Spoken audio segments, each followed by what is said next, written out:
Welcome back to Resident Evil, here on the Heavy Bass channel. Last time, we went through most of uptown Raccoon City, discovering a few things, which includes a shotgun, some herbs, Brad Vickers, the chicken shit that he is, mumbling about, going insane and mumbling about some insequential powerful force that is literally going to kill everything, which is kind of true.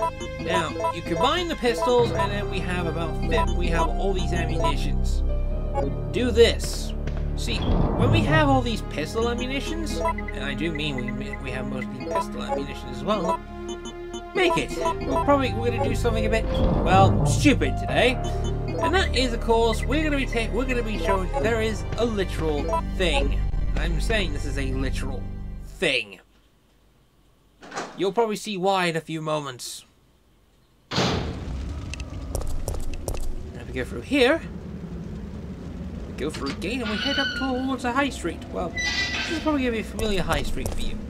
Now, if we go this way, you'll discover that this is a locked door. It is a simple lock. That means we have to find a lockpick. And the only place that we can find a lockpick is somewhere in a place that we've been to already, the Raccoon City Police Department. Finally, safety.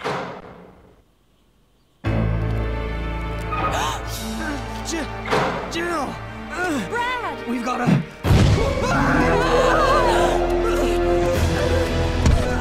Jill! Help!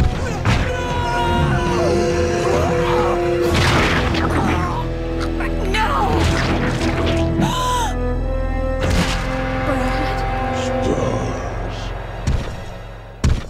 And that's how Brad died. Kinda gruesome, but hey, guess what? This weird, monstrous creature now shows up, and guess what we're gonna do? You can either go into the police station, which then gives you both interesting choices, or we're gonna fight the monster. Which we are. Very stupidly. Right. We're gonna fight the monster. This is a dumb idea. If you're playing this on easy mode, don't bother. This is Nemesis. This is the final boss of the game. Yeah. And, however, you can take him. You can hurt Nemesis. You can hurt him. You can basically knock him down, and he has. There's a few evil things that Capcom decided to do.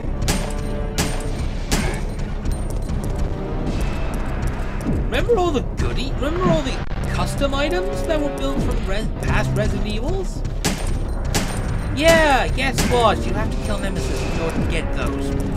You have to kill Nemesis in specific areas at particular times. You do get those upgrades. There's always a twist here and there, but rimini. Anyway. However, when you get to this bit here, you'll discover that Nemesis has a few blind spots. Also, here's one of the biggest things about him. Nemesis has a blind spot. Also, he also has run detection collision. So you can take advantage of this bit here, keep them running, and you can just hit the handgun. Some people are very good with a knife and can actually stab him in multiple occurrences.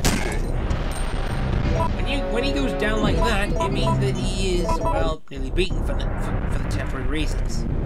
This is when you start unleashing the shotgun shells, because they do more damage. Now, when he grabs you, you have to get back up immediately, otherwise he will go for a finishing blow. Now, as I mentioned before, I am not the greatest Resident Evil free player. Now you always struggle with Nemesis. He does actually kill you.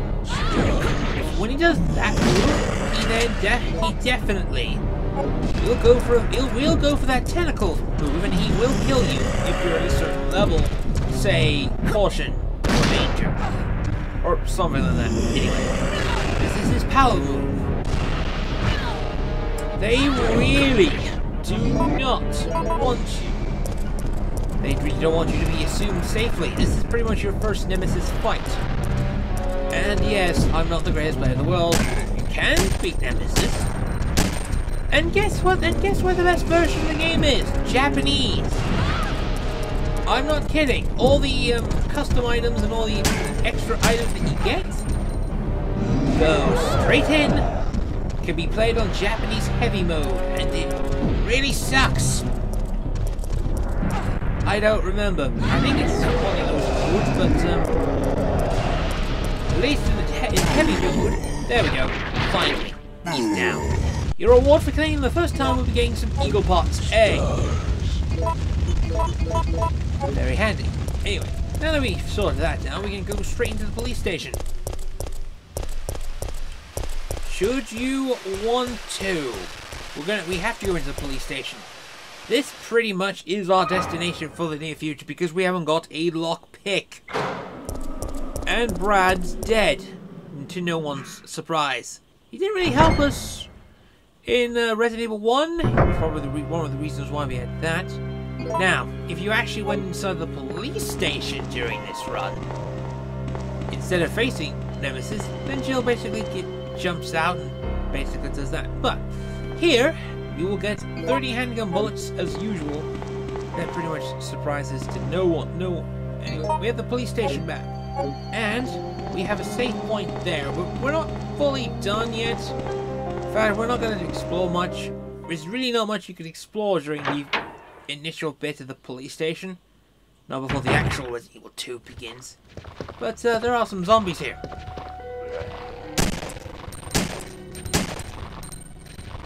We got some decent amount of ammo.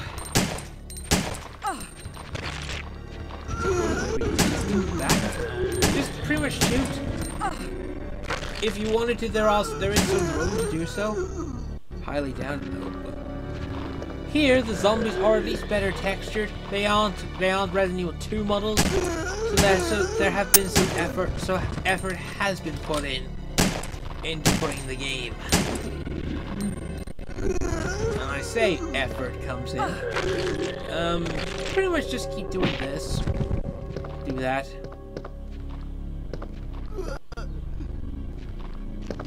Anyway.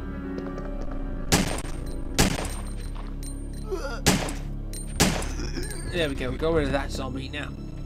We identify him as Marvin Branner. He was never officially named in the Resident Evil 2. He was just that guy that he was basically Will Smith zombie.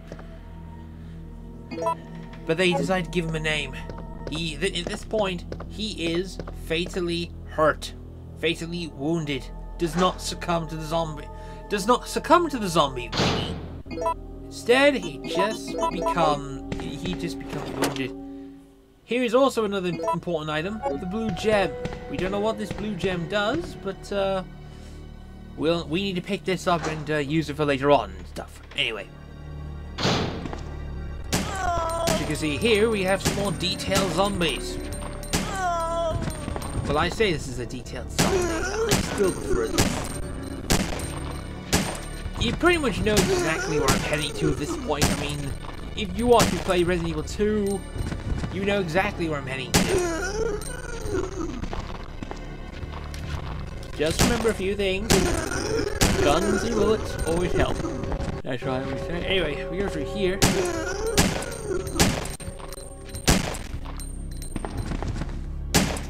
There we go. And that gets rid of you. And then we'll just let you give you a few munchies, and then we'll just kick your head off just for good measure. Right. We need to get some more handgun bullets, I just realized, otherwise we're in trouble. That's because... Get some more ink ribbons. Probably need those. And then we'll get David's memo. Essentially, this is probably one of the police officers. This is kind of a morbid account. And essentially he becomes he essentially takes the shotgun because it basically turns into a defeating scenario. Anyway, put the eagle parts in here, put that in there, and let's see, what do we do? We have a decent amount of shotgun shells, so I think we're fine for now. Anyway, we're gonna save here. Somewhere in this police station is probably gonna be heading towards the we're gonna be heading towards the STARS office. That's probably where we'll probably find Jill's stuff.